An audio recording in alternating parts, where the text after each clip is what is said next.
everybody, my name's Robin. Here I am again. Today we're going to talk about the consciousness of our mind. It's the neutral state of mind when all of our things are balanced. Consciousness is our subjective awareness of ourselves and our environment. So our decision making, we know what's going on around us. When we're driving, we're kind of trying to predict what other drivers are going to do. Everything's functioning the way that it's supposed to be functioning. Sorry, my dog is being obnoxious. This awareness always allows us to assemble information from many sources as we reflect on our past, adapt to our present, and plan for our future. Some things that affect our conscious mind are psychoactive drugs, which include depressants, stimulants, and hallucinogens. When you take some of these things, some of the drugs, you build up a tolerance. It's when your brain chemistry adapts to, say, you took one pill of something, for a month, where your body kind of became immune to it. It created a new balance, a new chemistry in your mind and your body. So that's basically your body building up a tolerance to it. Here I have a bottle of beer, an empty bottle of beer. But say you had one of these a night because it helped relax you or reduce your anxiety, say, come week 2, one beer's you're not going to feel the effect like you used to. Your body's built up the tolerance to the beer, so it's going to want 2 beers to get the effect that you would so-called get from drinking alcohol. So that's your body building up the tolerance. Therefore, your tolerance leads to you're addicted. You're addicted to it now. You have to have more than just one. You have to do it more often than you did before. So now at the end of the month, you're up to drinking, 5 beers at night when you get home from work. So the higher the tolerance is leading to what leads to addiction, which is causing us to always be in a different state of mind. You're constantly messing with the chemical balance of your body and your mind. So psychoactive drugs, they all do their work at the brain's synapses, stimulating, inhibiting, or mimicking the activity of the brain's own chemical messengers and neurotransmitters. So you're constantly messing with your brain, constantly messing with your chemical balance. We're going to talk about alcohol a little bit more.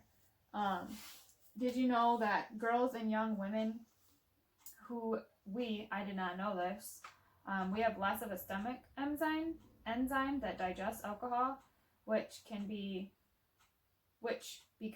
so we become addicted to alcohol more quickly than boys and younger men do.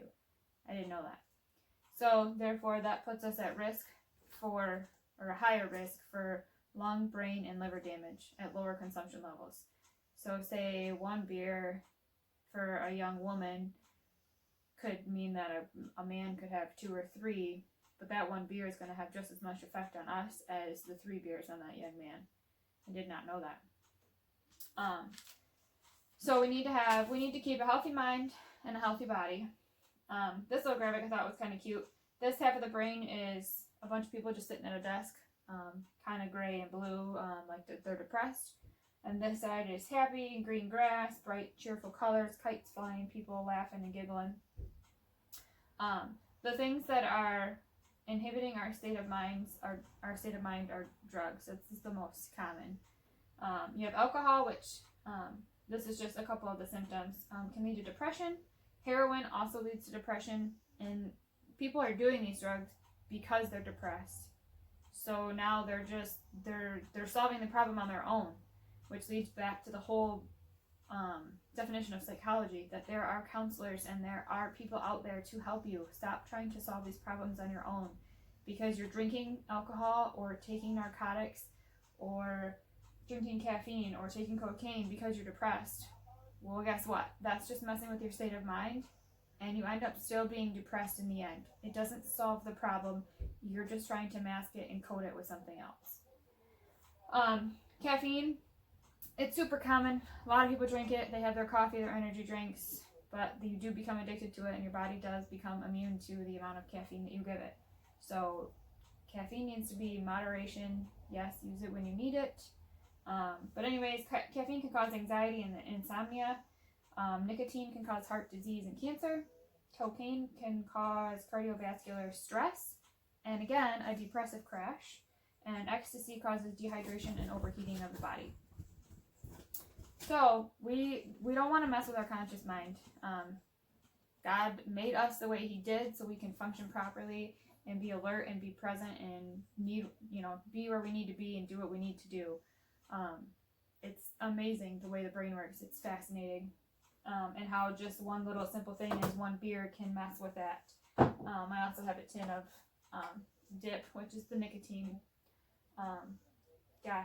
Dip itself, gum disease, lung disease, cancer, super addictive, super gross, doesn't solve any of your problems. You're just coating them, you're just masking them with all these psychoactive drugs.